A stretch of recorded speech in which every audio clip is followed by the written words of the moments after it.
Antes de empezar con la primera parte de Historia General de las Drogas, me gustaría dar las gracias a Alberto Romeo por haber recomendado este canal al mismísimo Antonio Escotado, quien acto seguido dejó un comentario en uno de los primeros vídeos de este canal. Antonio Escotado nos dejó el mes pasado a sus 80 años. Siempre será un ejemplo de integridad y valor. Es sin duda lo que los antiguos hubieran llamado un hombre virtuoso, un sabio que a través de YouTube compartía su conocimiento de manera desinteresada con todo aquel que quisiera aprender. No se puede decir con palabras lo mucho que Antonio Escotado me ha influido, y por lógica extensión ha influido a este canal, así que no exagero cuando digo que este canal siempre estará dedicado a él. La primera parte de este libro se llama La Era Pagana. ¿Pero qué entendemos por era pagana? Pues aquellas sociedades humanas que se desarrollaron antes de la consolidación de los monoteísmos. En los capítulos 1 y 2 concretaremos algunos conceptos que son esenciales para entender este tema. En el capítulo 3 analizaremos algunas sociedades que se relacionaban con drogas de manera no religiosa, lo que podríamos llamar profana. En el cuarto capítulo analizaremos aquellas sociedades que sí se relacionaban con drogas de manera religiosa. Los capítulos 5 y 6 tratan de Grecia y Roma, y el séptimo es básicamente un vistazo a todo lo anterior, pero de una manera mucho más general.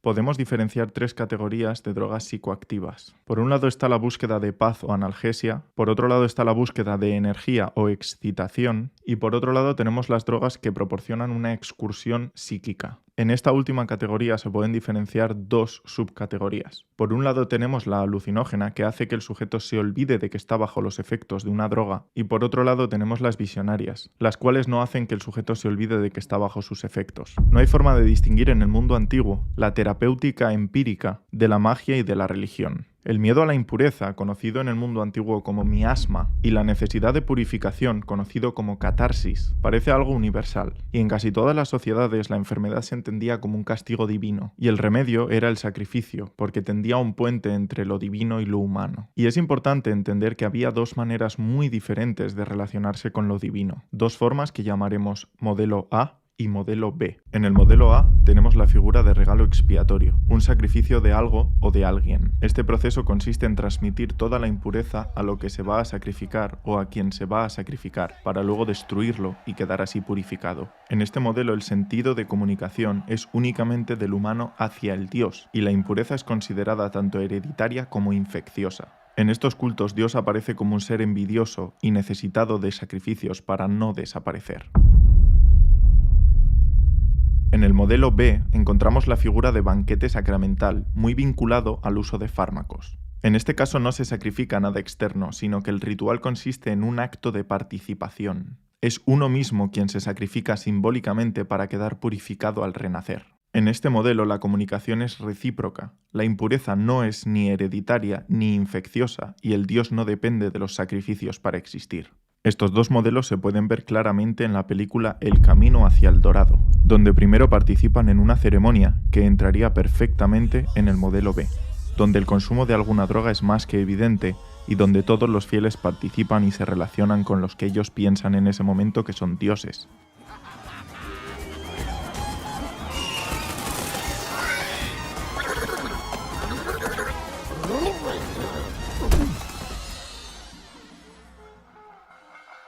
Y el modelo A queda perfectamente plasmado a la mañana siguiente cuando el chamán ha preparado un sacrificio humano en honor a los dioses.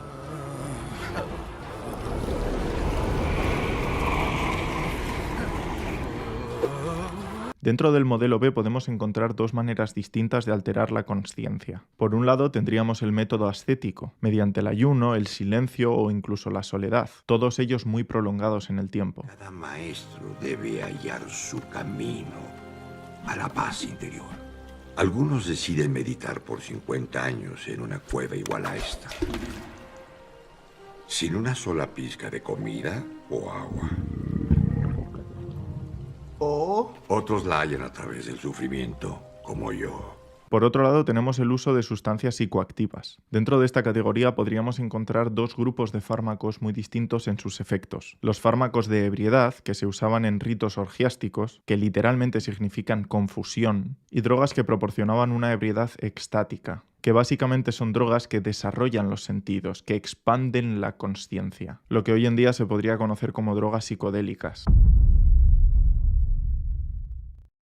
La historia de la humanidad está llena de grandes revoluciones, pero pocas están a la altura de la revolución que supuso el Neolítico, y con la aparición de la agricultura la mitología sufrió un cambio irreversible. Se pasó de la zoolatría, que es el culto a los animales, a una mitología centrada en la fecundidad, y por tanto a la figura femenina, algo apropiado para pueblos que dejaban de ser nómadas. Y no hay que olvidar que el desarrollo de la agricultura requiere unos conocimientos tan profundos que podría decirse que es la genealogía de la farmacología. Y es precisamente en este periodo donde surgen ciertas formas de espiritualidad muy vinculadas a sustancias que alteran la consciencia, como por ejemplo la famosa Amanita muscaria.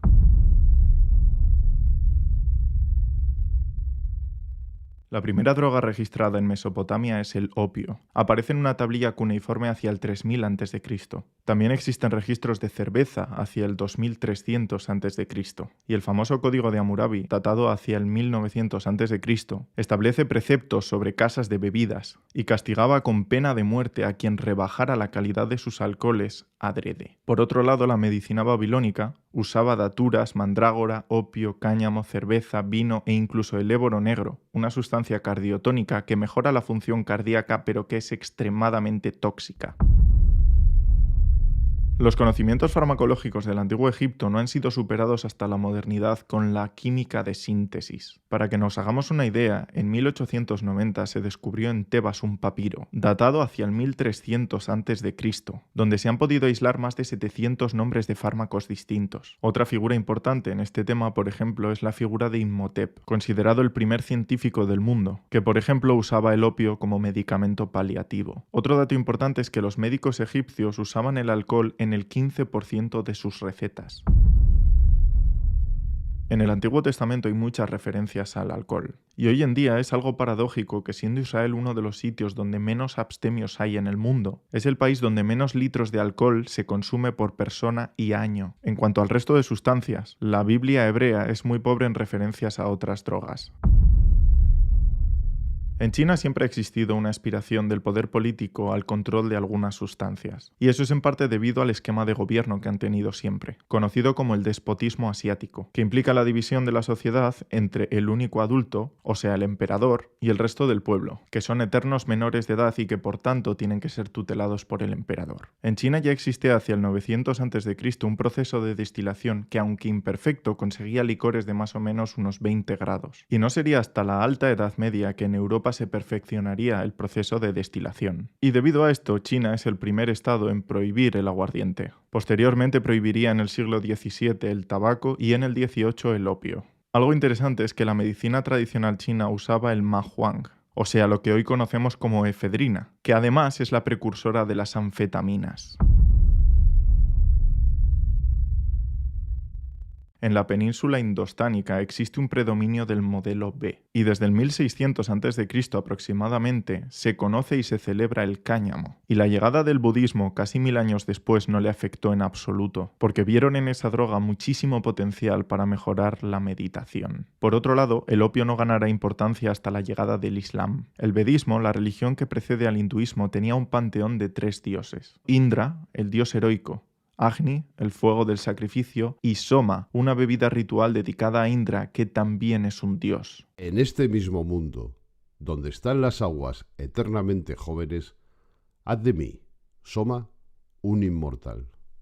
No se sabe con exactitud cuál era la composición de esta bebida, pero el rito sómico era el acto más importante de la vida de un fiel, y consistía en una excursión psíquica en la que se experimentaba la muerte y el renacimiento, lo que sugiere el uso de una droga alucinógena o al menos visionaria. Y por eso algunos estudiosos defienden que el ingrediente principal era la Amanita muscaria. Con el tiempo, los posvédicos negarán sus orígenes, negando el sacrificio sómico, reduciéndolo a liturgia, cambiando la idea de paraíso terrenal por una idea de paraíso tras la muerte.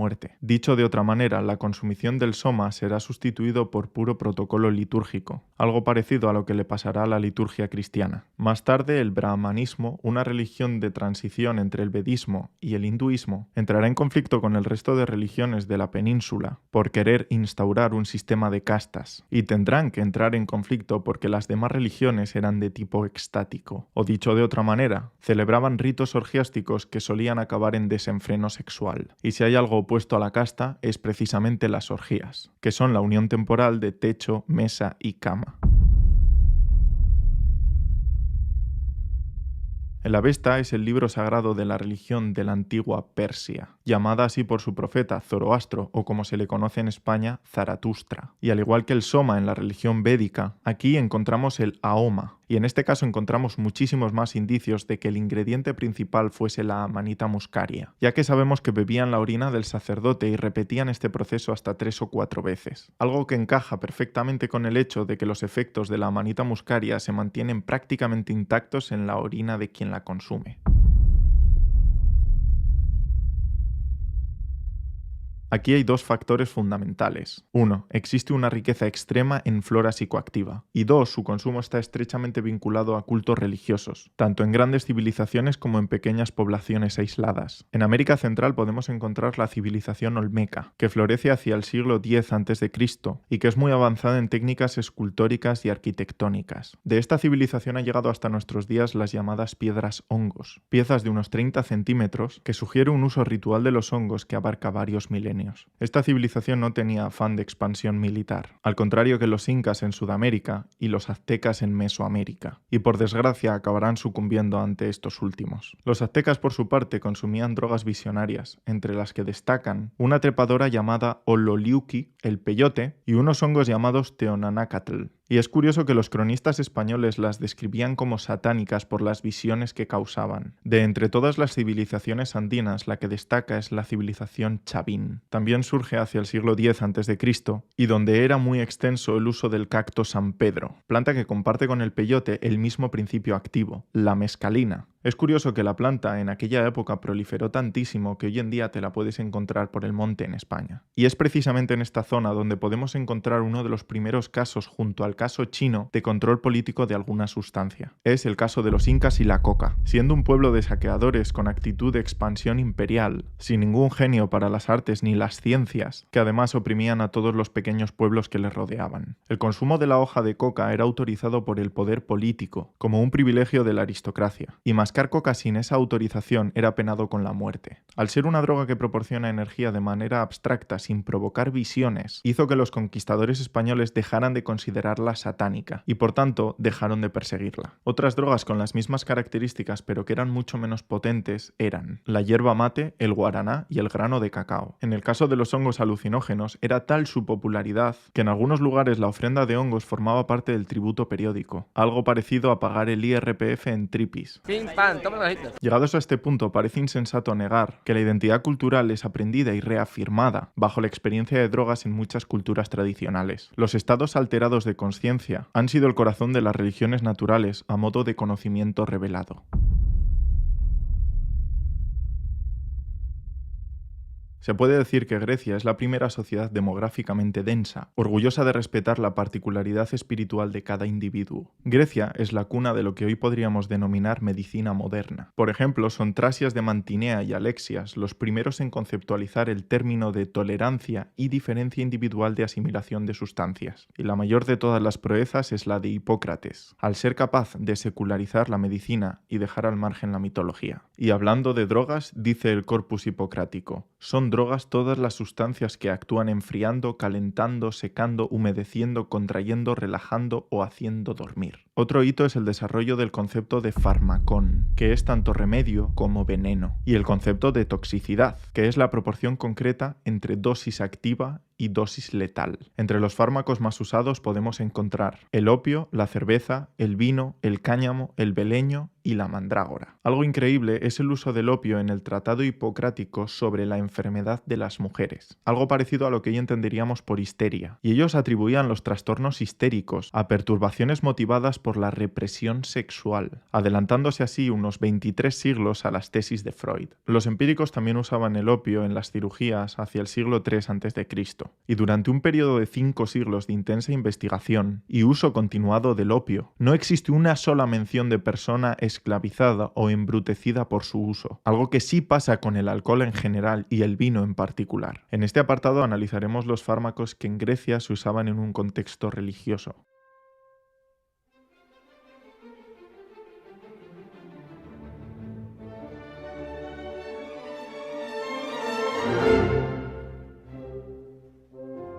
El prohibicionismo o templanza por decreto era tratado en muchas de las grandes tragedias griegas, como en Bacantes de Eurípides, donde el rey tirano Penteo defiende una norma contra las orgías nocturnas del dios Dionisio. Una norma que aparenta ser sensata, pero que en realidad viola una ley natural. Hipocresía disfrazada de virtud moral que en la tragedia acaba en desastre. Eurípides deja un mensaje claro a la posteridad, el mensaje de que cualquier droga puede confortar a los juiciosos, pero que castigará con segura demencia a los insensatos. Y en lo tocante a las artes existió una polémica recurrente entre los oinopotai, o sea, autores que escribían bajo los efectos del vino, y los hidropotai, autores que rechazaban el vino como vehículo de inspiración. El santuario de Delfos fue el símbolo de la unidad política helénica, y su lema, escrito en lo alto del templo, era el Gnoti Seuton, también conocido en latín como Temet Nosce, que viene a significar conócete a ti mismo, un lema extremadamente pertinente en el tema que nos ocupa. Según los cronistas antiguos, desde el templo emanaban vapores con virtud embriagadora, algo bastante útil cuando se quiere afectar a un número grande de personas, algo parecido a lo que se llama hoy en día burbujón o submarino. Si el santuario délfico era el núcleo político, el santuario eleusino es sin duda el núcleo espiritual. Los peregrinos pasaban lustros e incluso décadas esperando su turno para la iniciación. El sacerdote no volvía a relacionarse con el iniciado, y el iniciado guardaría el resto de su vida el secreto de la iniciación. El vehículo de iniciación se llama kikeón, y era una bebida hecha con agua, trigo y algunas hierbas. Y mientras algunos sugieren que se trataba de una hipnosis colectiva, la participación de figuras como Cicerón, Platón, Aristóteles o incluso un emperador romano como Marco Aurelio hace que sea difícil imaginárselos maravillados por un truco de salón. Pero algo tan potente como para tener décadas de lista de espera parece poco probable que fuese una bebida hecha con agua, trigo y algunas hierbas, lo que hace que nos preguntemos, ¿acaso alguno de esos ingredientes es una droga? La respuesta corta es que no, pero hay una respuesta larga que es mucho más interesante. El cornezuelo o ergot es un hongo que parasita todo tipo de gramíneas, o sea, de trigos, y resulta que es extremadamente tóxico y psicoactivo. Pero si pasas las espigas parasitadas por agua y te tomas esa infusión, conservará sus cualidades psicoactivas sin riesgo a una intoxicación. Todo lo relacionado con este hongo era extremadamente misterioso, hasta que Albert Hofmann, estudiando su estructura química, descubrió el LSD, una droga que resulta una maravillosa candidata para explicar los efectos que se le atribuyen al kikeón. Si hablamos de Roma, tenemos que hablar de 3 drogas: el opio, el vino y el cáñamo. Los emperadores romanos consumían opio generosamente, sobre todo los de la dinastía de los Antoninos, la que se conoce como la más sabia y célebre de todas las dinastías. El criterio seguía siendo el mismo, el de ir consumiendo el fármaco poco a poco hasta ir consiguiendo una familiaridad con la sustancia, una familiaridad que evitase el peligro de intoxicación. Tanto es así que el emperador Marco Aurelio, aconsejado por Galeno, el más célebre de todos los médicos romanos, tomó cada mañana durante 20 años la misma cantidad de opio. Algo que es importante entender es que el derecho romano solo intervenía en caso de drogas para proteger de las falsificaciones o en caso de que fuesen usadas para matar a alguien en contra de su voluntad. Y digo en contra de su voluntad porque el opio era muy usado como eutanásico, ya que los romanos valoraban mucho la mors tempestiva, lo que traducido sería la muerte a tiempo. De los bienes que la naturaleza concedió al hombre, ninguno y mejor que una muerte a tiempo. Y lo óptimo es que cada uno se la pueda dar a sí mismo. Para hacernos una idea del uso masivo que se le daba en Roma al opio, en el año 312, en el censo fiscal, el comercio del opio proporcionaba el 15% de la recaudación tributaria global. En el vino encontramos el único caso de persecución a una sustancia en Roma. Esta persecución al vino y a las bacanales se dio en el 186 a.C.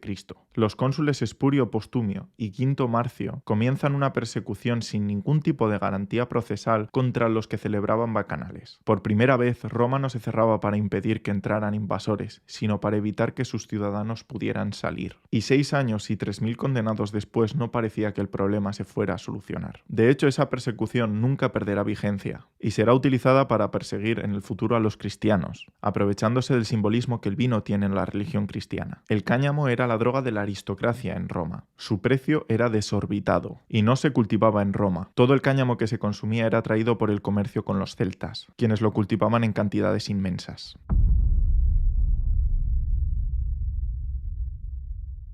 Como hemos dicho antes, se pueden clasificar las drogas dependiendo de su efecto. Por un lado las que proporcionan paz, por otro lado las que proporcionan energía y por otro lado las que proporcionan una excursión psíquica. Pero estas categorías parecen no ser demasiado útiles cuando hablamos de la antigüedad. Por eso Antonio Escotado aquí propone una manera distinta de clasificarlas, entendiendo que por un lado estarían las drogas enteogénicas, que son usadas en ritos, en todo lo relacionado con lo religioso, y por otro lado estarían las drogas terapéuticas o recreativas. En el caso de las drogas enteogénicas, la manera que el hombre antiguo tenía de relacionarse con las drogas que se usaban en un contexto religioso fue evolucionando, y esa evolución podría dividirse en 4 etapas. La primera es el empleo autónomo. Se ve en tribus ágrafas, o sea, que no tienen escritura, y sus enteógenos se basan en flora de territorios inmediatos. El segundo sería el empleo hechiceril, que introduce la intervención de personas especializadas en la recogida, preparación y administración de las drogas. En tercer lugar, tendríamos el empleo meistérico, que surge al consolidarse una casta sacerdotal en núcleos urbanos. Y en cuarto lugar tendríamos el empleo sacerdotal, que puede dividirse en 2 etapas. En la primera, la tradición se mantiene intacta, pero la iniciación única se vuelve periódica. Y en la segunda etapa es cuando el enteógeno vegetal sucumbe y es sustituido por el paciente y sacrificado trabajo de la fe. Se sustituye la iniciación a través de una droga por un protocolo estricto y periódico. En la otra categoría tendríamos los fármacos terapéuticos y recreativos. Por ejemplo, las solanáceas se usaban como analgésico y hasta como hipnótico sedante. El opio era la aspirina del mundo antiguo. El cáñamo en Roma valía una fortuna, pero la cultura celta la cultivaba y consumía abundantemente. Y luego tendríamos el caso del vino. Según Filón, el vino es en sí algo neutro, que solo intensifica las inclinaciones naturales, buenas o no, al igual que muchas otras cosas. Y mientras los epicúreos y peripatéticos consideraban que a partir de cierta dosis era imposible mantener la cordura, los platónicos, los estoicos y los cínicos defendían que el sabio podía beber ilimitadamente hasta caer dormido. A este respecto, a una iniciativa que proponía prohibir al clero la consumición de alcohol, el obispo de Constantinopla, Juan Crisóstomo, comenta: Oigo a un hombre gritar: «¡Acabemos con el vino, que es insensatez y demencia!». Pero, ¿causa acaso el vino este abuso? No, porque si debido a las borracheras dice «que no haya vino», debería decir, siguiendo por grados, «que no haya noche», debido a los ladrones, «que no haya luz», debido a los delatores, y «que no haya mujeres», debido al adulterio. En resumen, la perspectiva que el mundo antiguo tiene sobre las drogas se puede resumir perfectamente en el concepto de farmacón. Las drogas son sustancias neutras que pueden tanto aliviar como matar. No se entendía que hubiera mejores o peores drogas, sino maneras juiciosas y maneras insensatas de consumirlas. Es importante para entender esta perspectiva entender la lex Cornelia o ley Cornelia, ya que para el derecho romano las drogas eran indiferentes, siempre que no fueran usadas para matar a alguien que no quería morir. Y si algo nos ha dejado el derecho romano, que es la base de nuestro sistema legal, es la importancia de la distinción entre moral y derecho. Si el derecho intentara hacer valer una moral, renunciaría a su campo propio, se haría sectario y fomentaría, en definitiva, el desprecio hacia la ley. Si la moral pretendiera apoyar sus preceptos en castigos penales, se condenaría a fomentar la hipocresía y el allanamiento de todo cuanto merece llamarse virtud. Por consiguiente, cualquier intromisión de lo uno en lo otro parecía a los sabios antiguos el colmo de lo monstruoso, una forma infalible para corromper tanto las leyes como la eticidad.